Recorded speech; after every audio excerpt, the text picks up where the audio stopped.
Bonsoir à tous et bonsoir à toutes, c'est Jamie Mercier. Je suis ce soir en direct ce lundi 15 mai avec Urmi Ray. Salut Urmi. Salut Jérémy, j'espère que tu vas bien. Bah écoute, ça va bien. Donc toi, tu nous as préparé un gros dossier sur les ondes électromagnétiques et donc on va explorer ensemble le rôle clé des ondes électromagnétiques en 3 émissions. Et cette première émission, ça va être sur les notions de base. Alors Hmm. moi, c'est un peu des vieux souvenirs. J'en ai fait en physique, notamment en Hmm. prépa, en physique, en maths sup, maths spé. Voilà, mais ça remonte un petit peu. Donc je vais me rafraîchir la mémoire avec toi et tu vas expliquer un peu ce que sont les ondes électromagnétiques aux auditeurs. Et après, on parlera de leurs impacts sur éventuellement la santé et comment elles peuvent être utilisées pour un certain modèle de société, on va dire. Voilà. Ok. Voilà. Allez, c'est à toi, Omi. Bien, merci de me réinviter. Et bah, on va commencer par retourner un peu au 19e siècle avec la grande bataille entre le courant alternatif et le courant continu. Donc, comme vous savez, Faraday et Maxwell avaient mis sur pied le côté scientifique de la théorie de l'électromagnétisme, c'est-à-dire le côté théorique. Et après, même eux et avec les industriels, ils se sont attelés à donner une valeur pratique à l'énergie électrique. En 1881, Thomas Edison a réussi à éclairer un groupe entier de maisons. Son système fonctionnait sur le courant continu et nécessitait plusieurs centrales électriques situées à proximité des habitants. Et contrairement à ce système, le physicien Nikola Tesla, travaillant pour l'industriel Westinghouse, a lui conçu un système basé sur le courant alternatif, c'est-à-dire dans lequel, contrairement au premier, le flux change continuellement de direction. Les deux types de courants connaissent une certaine perte de puissance. C'est la seconde loi de la thermodynamique qui nous dit que ça ne peut pas être autrement. Pensez en termes de friction ou de chaleur causée par le courant. La perte est évidemment beaucoup plus importante, plus la distance est grande. Or, on savait déjà à l'époque que le courant alternatif est bien plus nocif pour la santé que le courant continu. Les chocs électriques sont d'autant plus fréquents et graves avec le premier et avec celui-ci, c'est-à-dire le courant alternatif, on peut systématiquement tuer quelqu'un, ce qui n'est pas possible avec le courant continu. Et d'ailleurs, c'est l'époque où ils ont fait des essais avec des condamnés à mort. Déjà, dans les années 1860, les lignes télégraphiques avaient encerclé la Terre et c'est alors qu'est apparue une nouvelle maladie, un trouble de l'anxiété nommé neurasthénie. Il avait été observé qu'elle se propageait le long des lignes télégraphiques et un médecin allemand, Rudolf Arndt, avait fait la connexion avec l'électricité. Il avait vu que ces patients ne toléraient pas même un courant si faible que personne ne pouvait le percevoir. Et il avait donc fait l'hypothèse en 1885 que, je le cite, l'électrosensibilité est caractéristique de la neurasthénie sévère. Fin de citation. Il mentionne aussi leur magnétosensibilité, je le cite à nouveau, de puissants aimants tenus sur la tête, sur le cou, provoquent des malaises, des agitations, des vertiges. Malheureusement, 10 ans plus tard, cette maladie a été classifiée comme une maladie psychologique par Edmund Freud. Bien que des travaux subséquents en Russie ont bien montré que l'électricité en était la cause, et d'ailleurs en Russie, elle est toujours connue comme la maladie de l'électricité. Donc, si le courant alternatif a gagné, c'est parce qu'il était possible de le transporter sur de longues distances.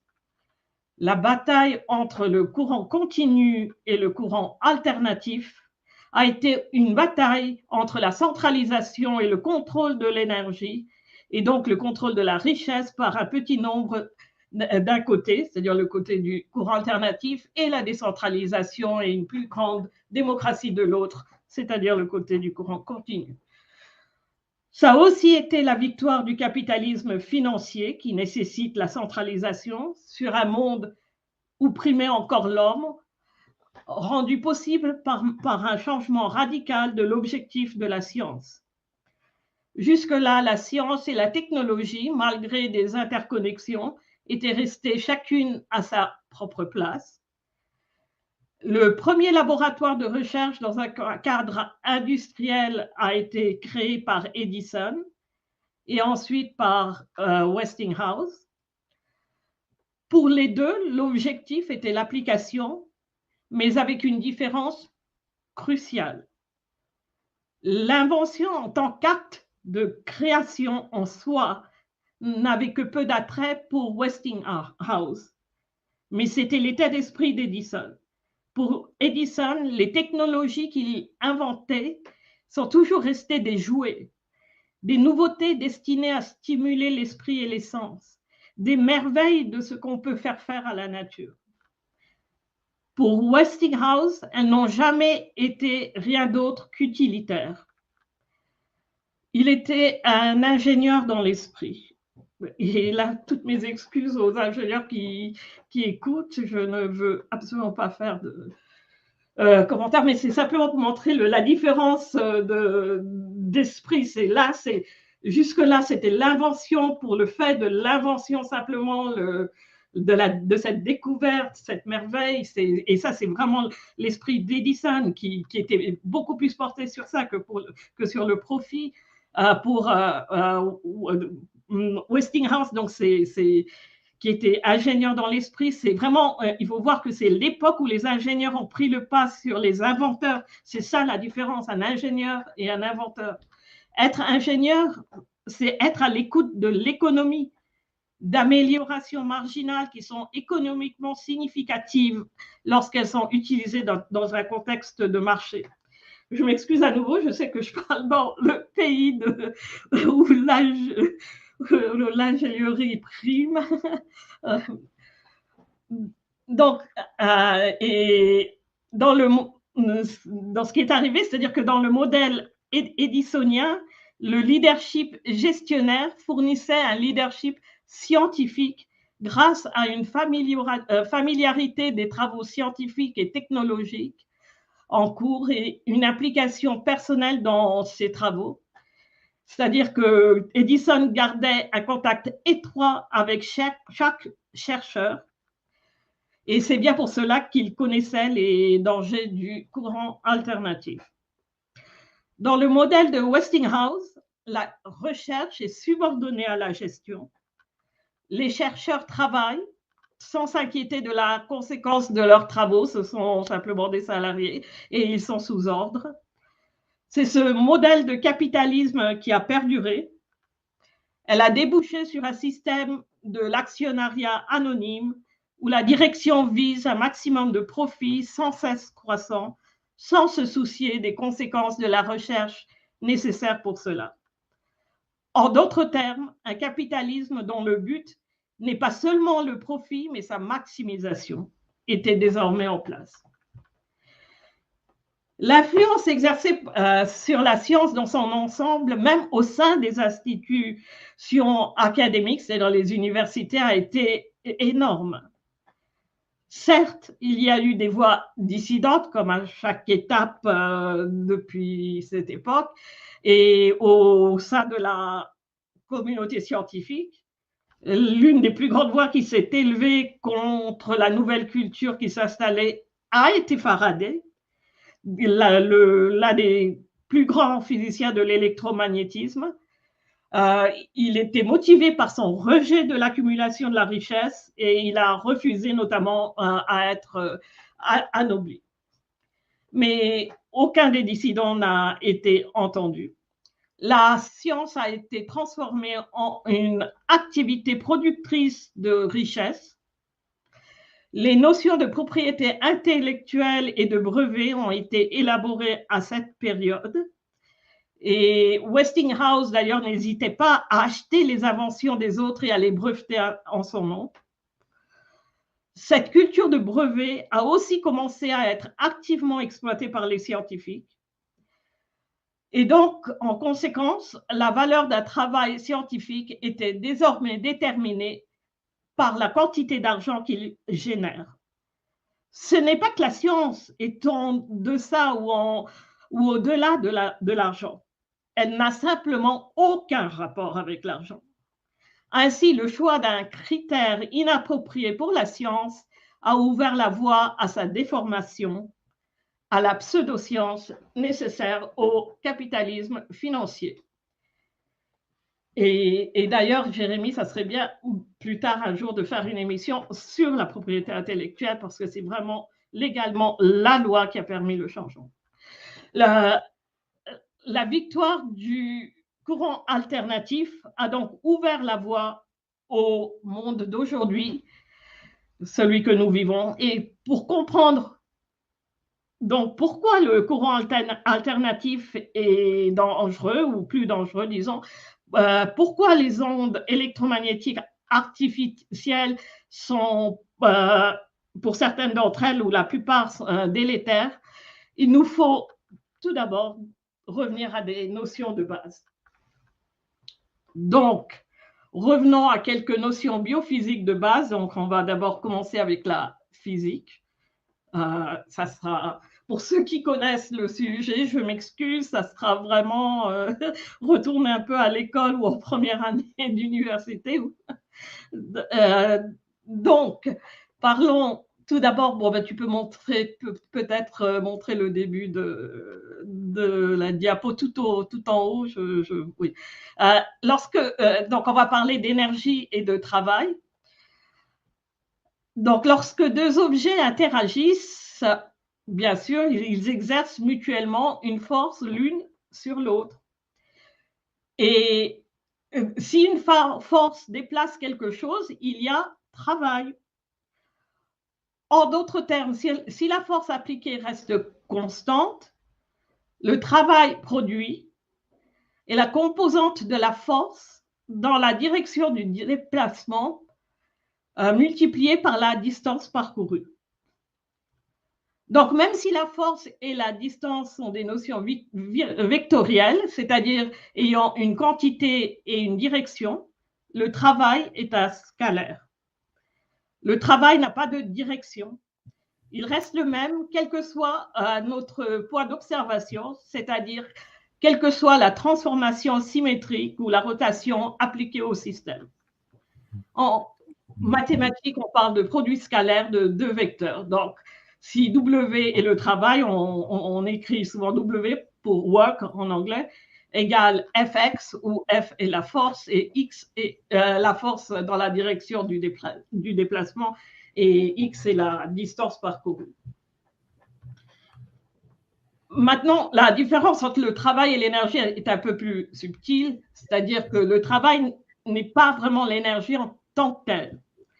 Dire qu'il y a travail est une autre façon de dire qu'il y a transfert d'énergie, c'est-à-dire de la capacité d'effectuer un travail.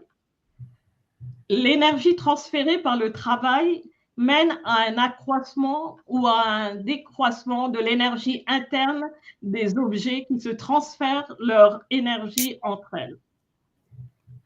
Il y a deux sortes d'énergie, c'est-à-dire l'énergie d'un objet et se divise en deux types. Il y a l'énergie cinétique, c'est-à-dire l'énergie due à son mouvement, et l'énergie potentielle qui est due à sa position. Et le travail est donc la différence entre l'énergie cinétique. Et on mesure la force en newton et l'énergie en joules. Donc, puisque la force est égale à la masse fois l'accélération, donc c'est kilogrammes multiplié par mètre par seconde carré. Donc, l'énergie qui est la force multipliée par la distance, c'est kilogrammes mètre carré sur seconde carrée. Et cette transformation de l'énergie cinétique en travail, c'est en quelque sorte l'objectif pratique de l'électrodynamique, donc l'un des deux grands sujets du 19e siècle, l'autre étant la thermodynamique, qui, elle, étudie la relation entre la chaleur et l'énergie. Donc, parlons un peu de courant électrique.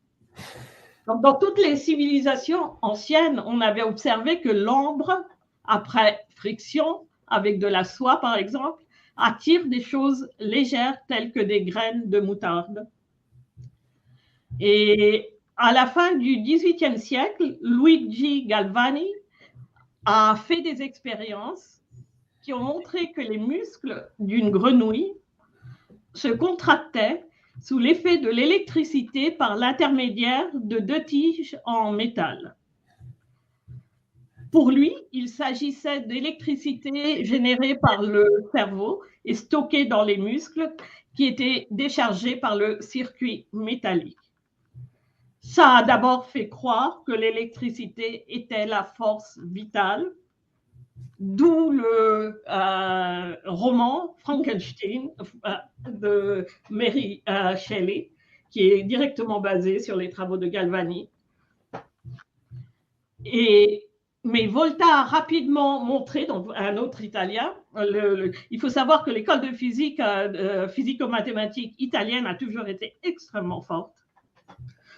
Donc Volta a rapidement montré que la contraction des muscles était non pas due à l'énergie qui vient du cerveau, mais à la charge passant entre des métaux dissimilaires, c'est-à-dire à une stimulation électrique extérieure et non pas intrinsèque à la grenouille. Puis, il s'est aperçu que des forces électriques étaient générées lorsqu'un métal touche certains fluides. C'est ainsi qu'il est venu à construire sa fameuse pile, des plaques d'argent et de zinc en contact, séparées d'autres plaques par des coussinets humides, ouvrant ainsi la voie vers un nouveau dispositif, la batterie, capable apparemment, on avait l'impression de fournir un flux sans fin de courant électrique. On a longtemps en fait cru que l'électricité était comme un fluide, et le concept de positif et négatif nous vient de Benjamin Franklin, qui avait émis l'hypothèse qu'un excès de ce fluide rendait certains objets positifs et une pénurie de fluide rendait d'autres négatifs. C'est en 1891 que le physicien irlandais George Johnstone Stoney a réalisé qu'il ne s'agissait pas d'un fluide, mais que la charge électrique était quantifiée. Il a ainsi introduit le concept des particules, connu sous le nom d'électron. Électron vient du grec pour ambre. Et quelques années après, en 1897, J.J. Thomson à Cambridge a donné une fondation expérimentale à la notion d'électron. Et c'est la grande époque de la physique de Cambridge. Il faut savoir que tout cela est conceptuel, mais expérimentalement, la théorie et ses conséquences théoriques restent corroborées de manière très satisfaisante. Et cette évolution s'est faite dans le contexte de la théorie moléculaire et atomique qui se remettait en place au 19e siècle, mais depuis bien avant. Le modèle atomique, en fait, nous permet de conceptualiser de manière jusqu'à présent satisfaisante les phénomènes observés. Donc, les électrons sont chargés négativement, comme vous le savez, les protons sont chargés positivement, et lorsqu'on rapproche deux particules du même signe, elles se repoussent, et lorsqu'on rapproche deux particules de signes contraires, elles s'attirent. Et grâce à cette répulsion et à cette attraction, les particules chargées interagissent les unes avec les autres. En règle générale, la matière est chargée de manière neutre, ce qui signifie que le nombre d'électrons et de protons est identique. Et si un atome a plus d'électrons que de protons, il est chargé négativement. S'il a plus de protons que d'électrons, il est chargé positivement. Et on parle dans les deux cas de ion, un ion négatif ou un ion positif. Les forces électrostatiques, c'est-à-dire entre particules chargées au repos, expliquent le phénomène de l'ambre. Donc, pourquoi est-ce que l'ambre, par exemple, attire, une fois frottée avec de la soie, attire par exemple des cheveux? La charge statique est le plus souvent générée par le contact et la séparation. Lorsque deux matériaux se touchent, puis rompent le contact, il y a échange d'électrons. Un matériau se retrouve avec un excès d'électrons et l'autre avec une perte d'électrons. Or, certains atomes capturent les électrons plus facilement que d'autres, c'est le cas de l'ambre, et d'autres perdent plus facilement que d'autres leurs électrons, c'est le cas de la soie. Donc, lorsque vous frottez de l'ambre avec de la soie, l'ambre devient chargée négativement et donc attire des objets légers comme des graines de moutarde ou des cheveux. Et les protons et électrons sont uniformément répartis dans un atome neutre, comme dans la moutarde, dans les graines de moutarde, mais proche d'un objet chargé négativement, les protons sont attirés vers lui et pourront s'en rapprocher légèrement, tandis que les électrons seront repoussés et s'en éloigneront légèrement. L'effet global est que les protons sont légèrement majoritaires au point le plus proche de l'objet externe, c'est-à-dire l'ambre dans notre cas, tandis que les charges positives sont, les charges négatives sont légèrement majoritaires à l'autre extrémité. Par conséquent, la force d'attraction sur les protons proches domine la force de répulsion sur les électrons plus éloignés. Des expériences ont également montré que ces particules chargées ne s'attirent pas ou ne se repoussent pas toutes avec la même force. Certaines particules chargées s'attirent plus que d'autres. Pour quantifier cette différence d'attraction et de répulsion, on dit que les particules chargées portent des charges différentes. Un électron et un proton ont des masses différentes, mais ont la même charge opposée. Plus la charge d'une particule est élevée, plus elle est repoussée ou attirée par d'autres particules chargées électriquement. La charge Q est mesurée en unité coulomb et est abrégée par la lettre C. Et un coulomb représente la charge d'à peu près 10 à la puissance 19 électrons. Pour générer un courant électrique, il nous faut un conducteur. Par exemple, un métal comme le cuivre, l'atome du cuivre a 29 protons et 29 électrons. Et donc, le fil en cuivre dans son ensemble est neutre. Mais tous les atomes de cuivre présents dans le matériau interagissent avec les atomes voisins d'une manière qui permet à un électron de se déplacer facilement d'un atome de cuivre à l'autre. On parle alors d'électrons libres. Et lorsqu'un matériau présente cette caractéristique, on parle de conducteur électrique. Grosso modo, tous les métaux sont des conducteurs. Donc, imaginez ce fil métallique comme un ensemble de charges positives, des protons qui sont bloqués en place à une extrémité et un nombre égal de charges négatives, électrons, qui peuvent se déplacer. L'ensemble du fil reste neutre et tous ces électrons libres se déplacent dans la même direction. Il s'agit d'un courant électrique, c'est-à-dire d'un flux de charges électriques. Et le nombre d'électrons qui passent par un point donné chaque seconde est défini comme le courant électrique. Et on note ça souvent par la lettre I, c'est-à-dire la vitesse de circulation des électrons dans un conducteur électrique. Donc, I est égal à la différence de la charge, c'est-à-dire la quantité de charge en passage par intervalle de temps delta t, donc delta Q sur delta t.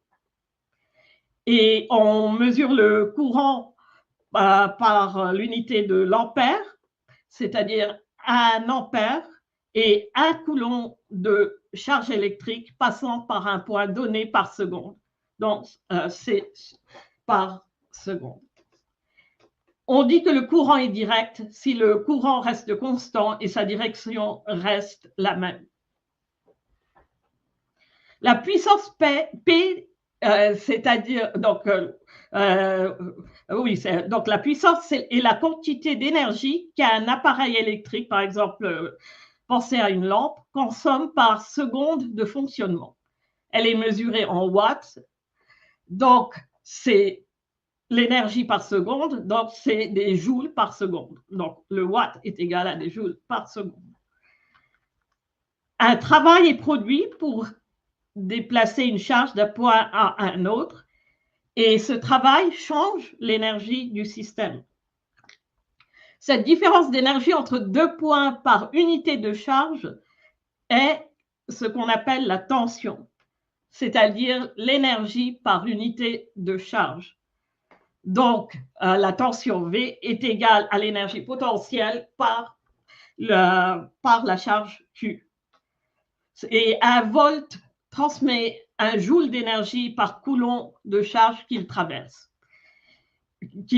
Donc, le volt, c'est des joules par coulomb. Et si vous reprenez les équations précédentes, vous verrez que des joules par coulomb, c'était aussi égal à des watts par ampère. Donc, c'est aussi la puissance par le courant. Donc, la tension n'est autre que la pression qui pousse le courant dans un circuit. Imaginez qu'une batterie soit comme une pompe poussant le courant dans le circuit. La tension est la cause et le courant l'effet. Il peut y avoir tension sans courant, mais pas de courant sans tension. Le courant dépend de la tension. Et donc, on voit expérimentalement que la tension est proportionnelle au courant V égale RI. Et donc, R égale V sur I. Et R, en fait, est la résistance, c'est-à-dire l'opposition qu'une substance offre au flux du courant électrique. Elle dépend donc de la tension et du courant. Et elle se mesure en ohms. Et 1 ohm est la résistance lorsque la tension est de 1 volt et le courant d'1 ampère. Donc, c'est V sur A. Juste une petite remarque pour les physiciens. Moi, j'ai eu l'habitude effectivement de voir la tension notée U. Donc, elle est en volts, effectivement, l'unité. Mais c'est vrai qu'on disait U égale RI. Voilà. U égale la résistance fois l'intensité. Voilà. Oui, c'est mais oui, ça peut. C'est comme ça que j'ai vu ça à l'époque. Oui, c'est plus clair peut-être. Oui, comme ça, le V, c'est vraiment le volt, l'unité. Et donc, revenons un peu au courant alternatif et aux lignes de haute tension. Donc, supposons que votre ville a une demande en moyenne d'une puissance P. Donc, P, on l'a vu, est égal à IV, c'est-à-dire au courant fois la tension. Et supposons aussi que la résistance de la ligne de transmission venant de la centrale est R. Donc, R, on a vu, c'est V sur I. Alors, le courant puisé par votre ville est donc, puisque P égale IV, c'est I égale P sur V. Et la puissance perdue Et P perdu, vous mettez V égale IR, donc I au carré R, ce qui est P au carré R sur V au carré. Donc, plus la tension est élevée, plus la puissance perdue devient rapidement moindre, et aussi plus le courant nécessaire est moindre. Voilà pourquoi il faut des lignes à haute tension pour transporter le courant sur de longues distances. Or, pour cela, il faut des dispositifs nécessaires à l'une des extrémités pour augmenter la tension et à l'autre pour la réduire à nouveau afin de la rendre utilisable. Donc, en d'autres termes, il faut des transformateurs. Mais les transformateurs ne fonctionnent que pour le courant alternatif, car ils ont besoin d'une tension qui varie dans le temps. Et l'argument principal donné pour justifier le choix du courant alternatif était que les transformateurs ont besoin de courant alternatif, ce qui est vraiment un argument circulaire, c'est-à-dire on choisit le courant alternatif parce qu'on a des transformateurs. Or, les transformateurs ont été créés pour le courant alternatif. La vraie raison à la base était le désir de transport sur de longues distances, comme je l'ai dit, nécessaire pour la centralisation. Donc, venons-en maintenant au champ électromagnétique. Donc, certaines forces, ainsi que certains scientifiques l'avaient remarqué dans la Chine et l'Inde ancienne, agissent à distance, sans contact apparent. La validité d'un tel concept reste d'ailleurs toujours sujet à débat. Dans le cas de telles forces, le champ est une image qu'on utilise pour conceptualiser la distribution des forces radiées par un objet tout autour et à l'intérieur, et dont la propagation n'est pas affectée par cet espace. Pensez à la gravitation. Et donc, c'est aussi la même chose pour un aimant. On avait vu ça pour le magnétisme, pour la gravitation. Donc, tout ça, c'était connu depuis bien avant notre ère. Et en magnétisme, cette réalisation remonte vraiment au IVe siècle en Chine, où ils ont vraiment tenté de bâtir une théorie de champ électromagnétique, mais dans leur contexte de ce qu'ils appellent le QI, qui est une forme d'énergie matière. En fait, c'est beaucoup plus complexe que le concept d'énergie et de matière qu'on a dans la physique moderne.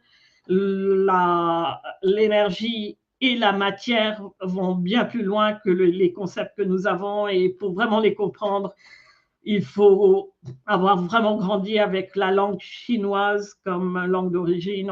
C'est très, très difficile en traduction de comprendre. Et ça, c'est un grand problème pour comprendre vraiment la science des autres civilisations. La langue, je veux dire, on n'a pas les mêmes concepts dans différentes cultures. Donc, mais la version moderne donc, du champ électromagnétique est due à William Gilbert au XVIe siècle, qui est l'un des premiers grands expérimentalistes de l'époque moderne. Et dans le contexte, c'est dans le contexte de son travail sur le champ magnétique terrestre. D'ailleurs, c'est lui qui a découvert son existence. Et sa théorie est assez élaborée. Et 2 siècles plus tard, Francis Hauksbee, un autre grand expérimentaliste, a découvert que toutes les charges électriques génèrent un champ électrique. Donc, le champ créé par une charge petit q sur un poids dans l'espace ne dépend pas de l'existence ou non d'une charge grand Q à ce point, dans le point où Donc, ça ne dépend que de la petite charge Q. Donc, l'ampleur du champ électrique est donc la force par unité de charge exercée à ce poids sur une charge positive. Donc, l'ampleur du champ électrique, E, est égale à F sur Q, F étant la force appliquée sur, sur une charge imaginaire grand Q au point où on est concerné par le champ. Donc, et E et F sont des vecteurs et Q est un scalaire. E est exprimé, donc c'est le champ électrique, donc E est exprimé en newton par coulomb, puisque F c'est la force et Q la charge, c'est qui s'exprime en coulomb. Or, la loi de Coulomb nous dit que la force est inversement proportionnelle au carré de la distance entre deux charges, c'est-à-dire F égale K Q sur D au carré, c'est-à-dire donc E est égal à K Q sur D au carré puisque Q, grand Q s'annule. Si on met, une fois qu'on a mis E égale F sur grand Q. Donc, il y a un courant électrique dans un fil parce qu'il y a un champ électrique à l'intérieur du fil. C'est ce champ électrique qui pousse les électrons libres à se déplacer. Il est créé par des différences de tension, c'est-à-dire de charge. Plus la tension est élevée, plus le champ produit est important. On a déjà vu que le travail nécessaire pour déplacer une charge Q d'un point A à un point B dans un circuit est le travail Q, donc la tension au point A moins la tension au point B, c'est-à-dire Q fois dV si on prend des points très très rapprochés, et que on sait aussi que, comme on l'a vu, le travail c'est F fois cette petite distance dx, donc c'est Q fois E, et donc E est égal au différentiel dV sur dx. La différence entre le magnétisme et l'électricité est que dans le cas du magnétisme, on ne peut pas parler de charge magnétique. L'ampleur du champ magnétique est la densité de flux magnétique dans l'espace qui est à l'origine des effets à distance du magnétisme et se mesure en Gauss ou Tesla. C'est au 19e siècle qu'une étape majeure a été franchie. Les premiers champs magnétiques ont été générés par des courants électriques stables circulant dans des conducteurs. Et peu de temps après, le lien entre champs électriques et magnétiques a été établi par Michael Faraday comme étant réciproque. Il a découvert que les fils conducteurs du courant avaient un impact sur les aimants et inversement qu'un champ magnétique pouvait générer un courant dans un matériau conducteur. Plus précisément, un changement du champ électrique crée un champ magnétique et vice-versa. Donc, un champ magnétique peut être généré par une charge en mouvement. Donc, pas seulement par un aimant, mais par une charge en mouvement, puisqu'une charge en mouvement cause un accroissement du champ en face de lui et un décroissement du champ derrière lui. Et donc, il est proportionnel au courant et donc à la tension. Et c'est donc, si tu remontes un peu,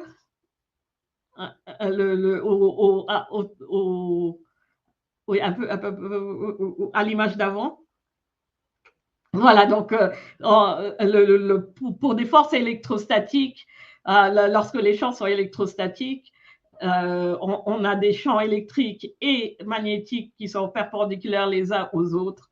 Et donc, voilà. Donc, le champ électromagnétique, c'est c'est le champ combiné des deux. Et c'est en traduisant ce qu'il considérait être les idées physiques de Faraday sous une forme mathématique que Maxwell a unifié les deux phénomènes en fournissant des équations mathématiques décrivant leur comportement commun, tout comme Newton l'avait fait pour les mouvements célestes et terrestres. Et on savait depuis Coulomb que les forces électriques et magnétiques, bien que très complexes, varient en fonction de l'inverse du carré de la distance, donc diminuent rapidement.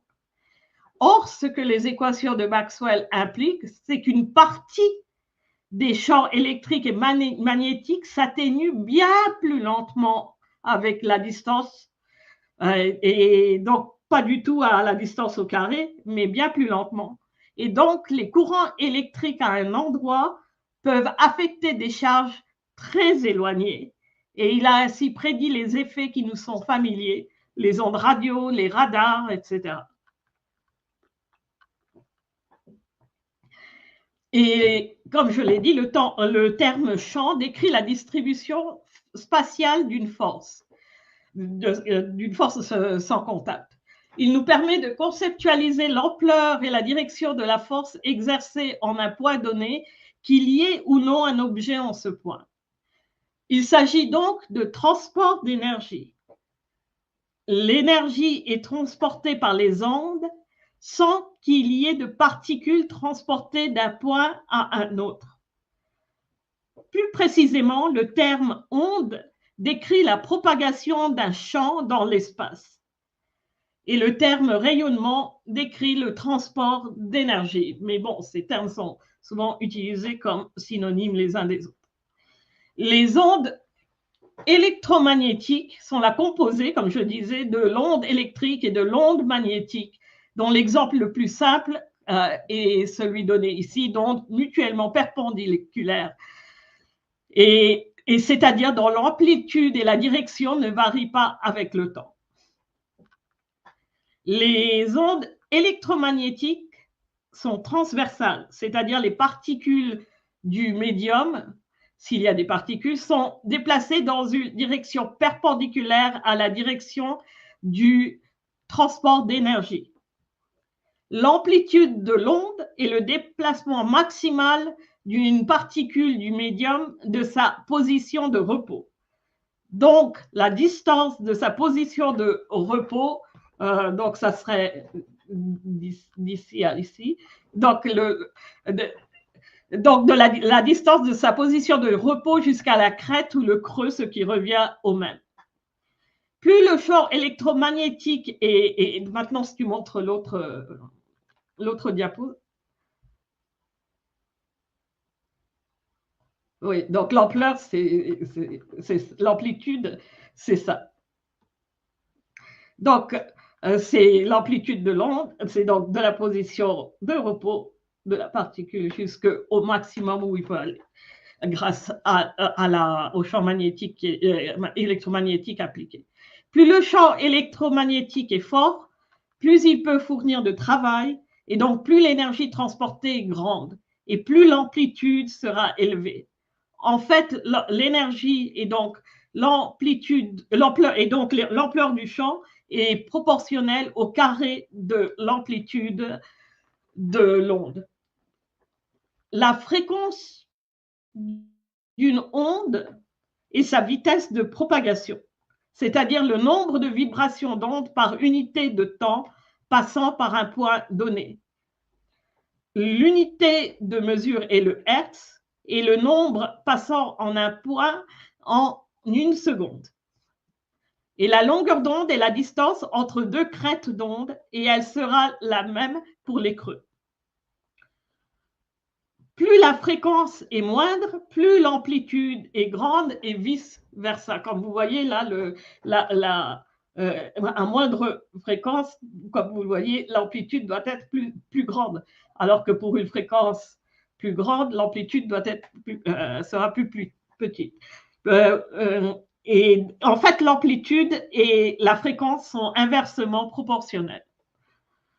Et une onde électromagnétique se déplace dans l'espace à la vitesse de la lumière. Et donc, la fréquence est inversement proportionnelle à la longueur d'onde, c'est-à-dire la longueur d'onde lambda, je ne sais pas si je l'ai mis là-bas, lambda qui est égale donc à c, la vitesse de la lumière, fois divisé par la fréquence.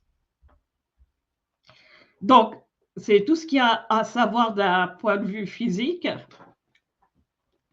Et donc, on passe à de l'électrophysiologie.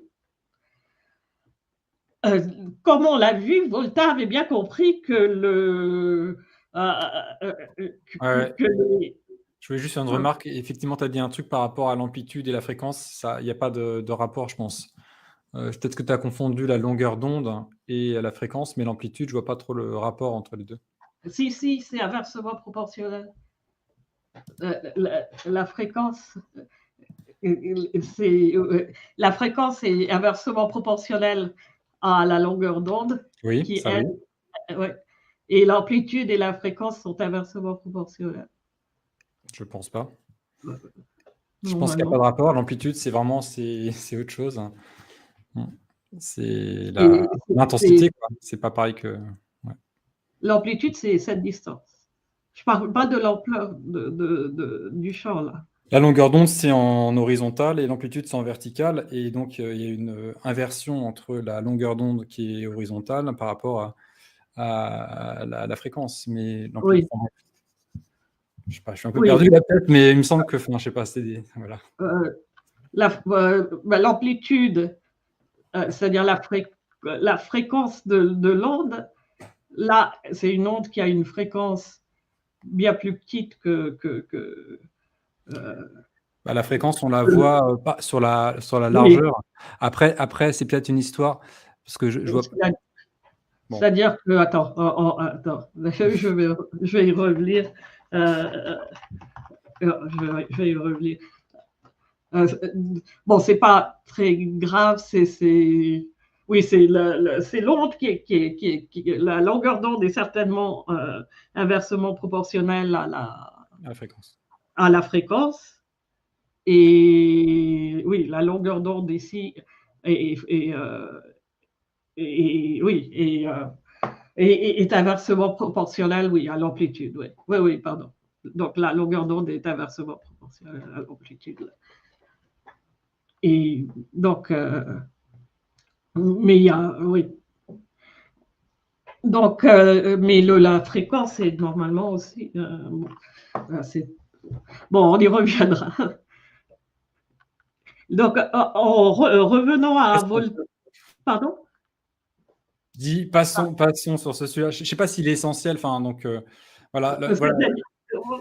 C'est-à-dire l'amplitude et. L'amplitude, c'est un rapport avec effectivement l'énergie, mais ça n'a pas un rapport avec ni la longueur d'onde ni la fréquence. Ah, si. C'est complètement. Je reverrai ça. J'ai un petit doute aussi. C'est des trucs un peu anciens. Donc peut-être que oui, non, c'est absolument. Attends.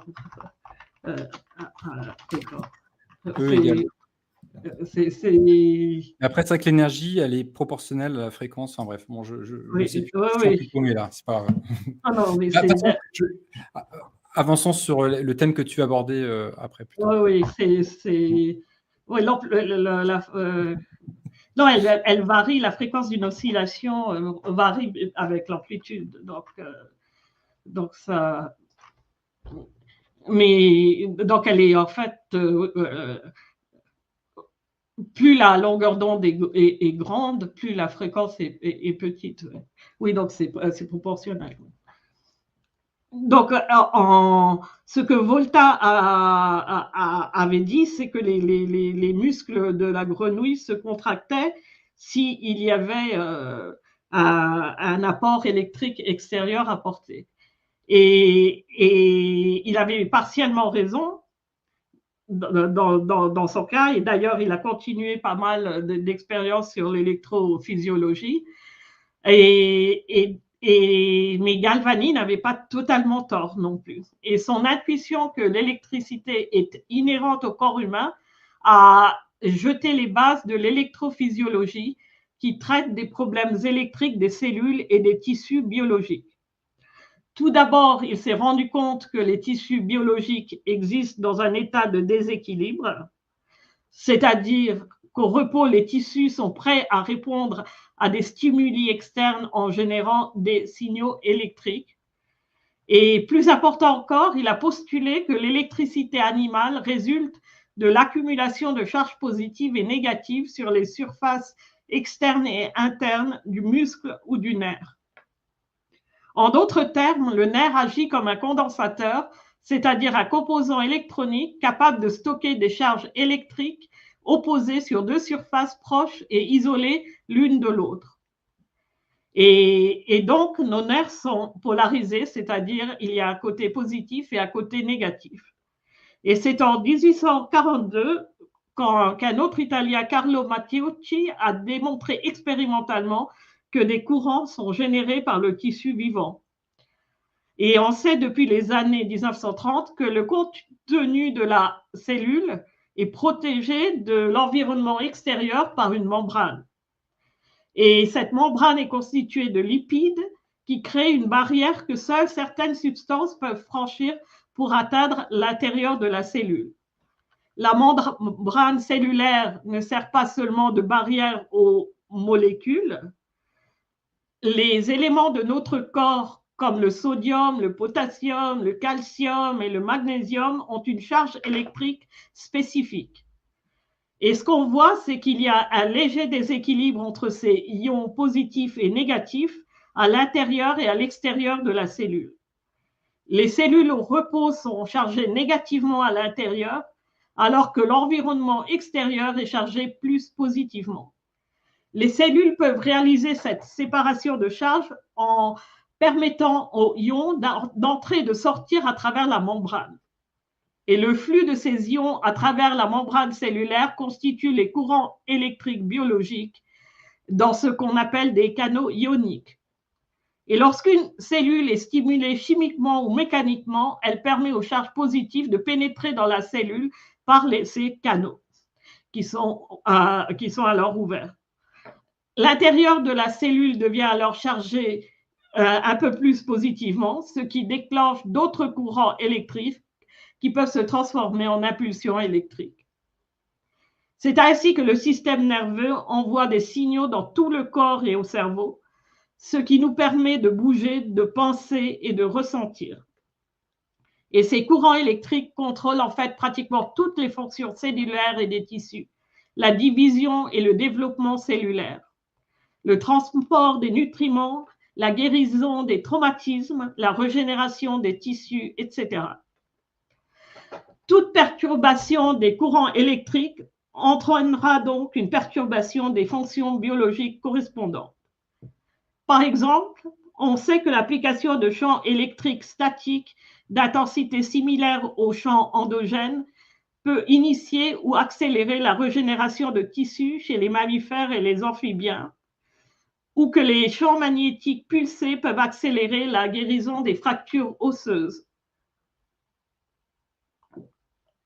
Donc, les champs électromagnétiques externes interfèrent avec les champs endogènes dans notre corps et peuvent tout autant annuler qu'augmenter les fonctions qu'ils contrôlent.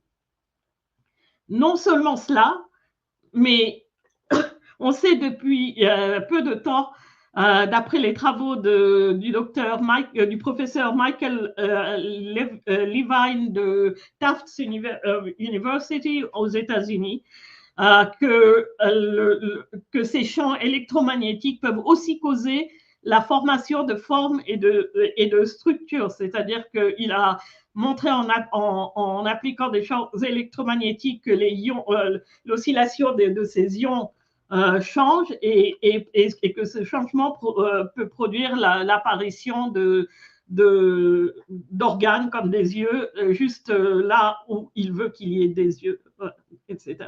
Ce qui ne veut pas dire que le champ crée les yeux ou la structure, ou une structure, mais elle peut faire apparaître cette structure. Donc même à la base de notre ADN ou notre hérédité est en fait contrôlée par les champs électromagnétiques de notre corps. Donc, retournons sur la question des champs alternatifs, donc sur le pourquoi des électrochocs. Le corps présente une résistance au flux du courant. Mais 99% de cette résistance du corps se situe au niveau de la peau. Une main sèche et calleuse peut avoir plus de 100 000 ohms de résistance en raison de l'épaisse couche externe de cellules mortes. La résistance interne du corps est d'environ 300 ohms en comparaison, car elle est liée au tissu humide et relativement salé qui se trouve sous la peau. Et la résistance de la peau peut être contournée en cas de rupture de la peau due à une haute tension, à une coupure, à une abrasion profonde ou à une immersion dans l'eau. La peau agit comme un dispositif électrique tel qu'un condensateur, en ce sens qu'elle laisse passer plus de courant si la tension change rapidement. Donc, on a vu à chaque instant la charge stockée et QT égale C fois VT, où en fait c'est la capacité, et VT la tension appliquée. Donc, le courant électrique IT est égal à C fois dVT sur dt. Donc, en effet, plus la tension change rapidement, plus il y a de courant qui passera. Et donc, avec un courant alternatif, comme le courant change constamment de direction, une tension changeant rapidement sera appliquée à la paume des mains et aux doigts d'une personne qui tient un outil métallique touchant soudainement une source de tension. Le changement de tension est de 60 cycles par seconde, puisque le courant alternatif qu'on utilise à une fréquence de 50 à 60 Hz, et ce changement est continu. Ce type de contact produira une amplitude de courant beaucoup plus importante dans le corps que ce qui se produirait autrement. Donc, les cellules musculaires squelettiques seront stimulées aussi rapidement qu'elles peuvent répondre. Cette vitesse est inférieure à 60 fois par seconde. Et donc, cette vitesse qu'on peut avoir. Il en résulte qu'une contraction musculaire tétanique qui entraîne la perte du contrôle volontaire des mouvements musculaires se fera si on a un courant électromagnétique de 60 Hz qui est appliqué, un courant alternatif. Et tant que le contact restera, il y aura une série de chocs. En particulier, les cellules musculaires cardiaques recevront 60 stimulations par seconde. Et si l'amplitude du courant est suffisante, une fibrillation ventriculaire se produira. Le cœur est le plus sensible à cette stimulation pendant la période, ce qu'on appelle la période vulnérable du cycle cardiaque, qui est en fait la plus grande partie du cycle cardiaque. Un choc d'une durée supérieure à un cycle cardiaque provoquera certainement une stimulation pendant la période vulnérable. En revanche, avec le courant continu, la sensation de choc n'apparaît que lorsque le circuit est établi ou interrompu, donc 2 fois, à moins que la tension ne soit relativement élevée. Même si l'amplitude du courant est importante, elle peut ne pas se produire pendant la période vulnérable du cycle cardiaque. Représentez-vous ça comme une différence entre une série de claques et une pression continue. Le champ électrique d'un courant direct n'affecte pas le corps, car le corps est un conducteur et le champ électrique généré est statique. Si on applique un champ électrique, il y aura un champ électrique à l'intérieur. La force appliquée sur une charge Q à l'intérieur est F égale QE. Je veux dire, là, j'explique pourquoi il n'y aura pas de champ à l'intérieur. C'est-à-dire que si on applique un champ électrique, donc il y aura normalement un champ électrique à l'intérieur, la force appliquée sur une charge Q à l'intérieur est F égale QE, comme on l'a vu. Or, il contient des électrons libres, donc ça créera une force inverse à la direction du champ sur chaque électron libre, créant une charge positive d'un côté du nerf et négative de l'autre. Ça générera un champ électrique, donc vous aurez d'un côté le côté négatif, de l'autre le côté positif, et ça générera un champ électrique à l'intérieur du corps, appelons le EI, tant que EI sera moins que le champ électrique appliqué, ce mouvement continuera, et dès que le champ EI sera égal à E, le champ total dans le corps sera de 0. Et donc, il n'y aura plus de mouvement d'électrons et vous aurez tous les. Donc, donc, c'est vraiment parce que le corps est un parfait conducteur que donc, le courant électrique extérieur n'affecte pas le corps à l'intérieur. Donc, ça, c'est le courant continu.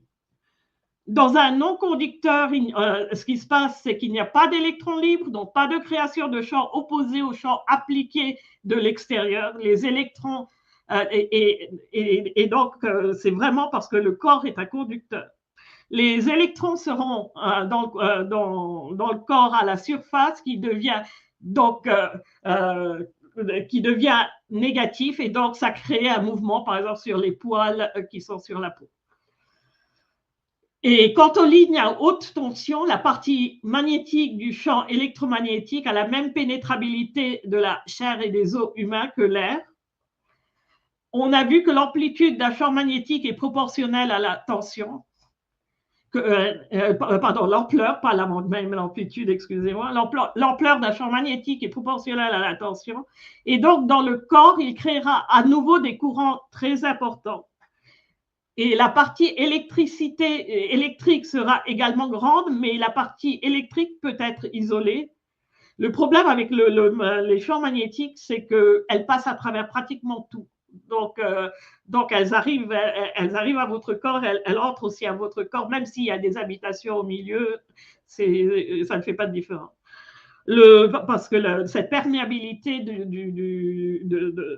est la même, que ça soit votre corps, que ça soit un rocher, que ça soit l'air libre. Donc, le champ électromagnétique diminue avec la distance et peut impacter jusqu'à 300 mètres avec une tension maximale, donc dans une ligne à haute tension. Et on avait le même problème avec les lignes télégraphiques, c'est-à-dire un champ électromagnétique trop grand. Par ailleurs, la fréquence est basse, 50 à 60 Hz. Et donc, on verra la prochaine fois pourquoi une basse fréquence peut parfois être une des principales raisons de la nocivité des ondes électromagnétiques. Donc, en conclusion, je voudrais dire qu'en fait, on ne sait pratiquement rien sur les rayonnements non ionisants, c'est-à-dire celles dont on vient de parler. Même les propriétés les plus simples et les plus étudiées des champs électromagnétiques sont loin d'être compris. La planète est exposée à divers champs électromagnétiques d'origine spatiale. Il y a plus de 45 ans, en 1976, le brillant magnétobiologiste soviétique Kolodov a écrit un livre intitulé « L'homme dans la toile magnétique » où il décrit une biosphère immergée dans l'océan des ondes électromagnétiques naturelles. Or, sans vraiment comprendre et tout en réalisant que notre corps en fait agit comme une radio qui vibre en harmonie avec les ondes qu'il reçoit, on a dans les 120 dernières années exposé la biosphère et donc l'humain à un nombre croissant et à une variété de champs électromagnétiques artificiels. On peut vraiment dire que l'esprit de Westinghouse, un esprit qui a perdu l'émerveillement de l'enfant devant les possibilités qu'offre la nature et ne voit que l'utile au profit, et a vraiment gagné. Et depuis la victoire du courant alternatif a vraiment dominé à chaque étape. Les problèmes sont à chaque fois ignorés, réprimés et niés, et toutes ces questions deviennent ensuite d'ordre politique. Tout l'appareil politique est embrigadé comme chien de garde de ces technologies les plus délétères au nom d'une science qui a été déformée en une pseudo-science au service du dieu argent. Voilà, pour aujourd'hui, je m'arrêterai là et la prochaine fois, on abordera vraiment les ondes des antennes. Des antennes, ok, en particulier, ok. Ça marche. Bon, écoute, merci pour ce rappel. Moi, je vais devoir aussi faire quelques révisions de mon côté, du coup, parce qu'il y a des trucs qui me sont tout à fait clairs et que je voudrais revoir aussi.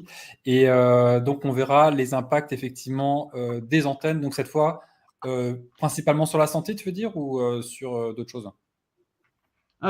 Sur la santé, oui, oui. Ouais, Ouais. ok, ça marche. Non, non, mais j'avais dit, ce que j'avais dit est correct. Hein, c'est Ok. En fait, l'amplitude de l'onde est inversement proportionnelle à la fréquence. Pense-y, fais-toi des petits dessins. je vais laisser poser ça, je vais réfléchir. Ok. En tout cas, merci pour ce soir, pour cette présentation de la première partie sur les ondes électromagnétiques. Et on se retrouvera, on n'a pas encore fixé la date parce qu'il y a plein de trucs à caler, mais on se retrouvera pour la deuxième émission dans pas trop longtemps et la troisième sera un peu plus tard, hein, si on organise des choses comme on a prévu. Oui. Ok. Bon, je vous tiendrai au courant de toute façon on vous tiendra au courant sur nos canaux Telegram des prochaines dates. Voilà. En tout cas, merci à toi, Urmi, pour cette présentation. Et puis, moi, de mon côté, je vais réfléchir à ces histoires d'amplitude, de fréquence et d'énergie. Moi, j'ai des souvenirs très, très, très vivaces encore de E égale H nu, avec nu, c'est la fréquence. Mais bon, c'est des. Oui, ça, c'est. Tu parles des protons, là. Ouais, je parle des protons, absolument. Je parle des protons. Oui, là j'ai pas vu. Oui, j'ai pas voulu parler du côté quantique parce que c'est justement là le problème. D'accord. Pour les ondes électromagnétiques qui sont délétères pour la santé, le problème vient du fait, l'un des problèmes vient du fait qu'ils ne sont pas quantiques. Donc, oui, c'est vrai, on a vu cette discussion il y a un petit moment déjà, mais c'était très intéressant et c'était nouveau pour moi. Et là, je repense à ces vieux souvenirs de formules mathématiques de prépa ou juste après, donc il y a quasiment 20 ans, et c'est un peu ancien, et voilà, il y a du mélange. Ok, bon, en tout cas, merci à toi, Urmi, merci à tous, et puis on se retrouve prochainement pour la suite. Et puis, j'ai des choses de prévues, mais c'est pas encore calé, donc je vous donnerai les dates de toute façon via mon canal Telegram. Voilà, allez, bonne soirée à tous et à très bientôt.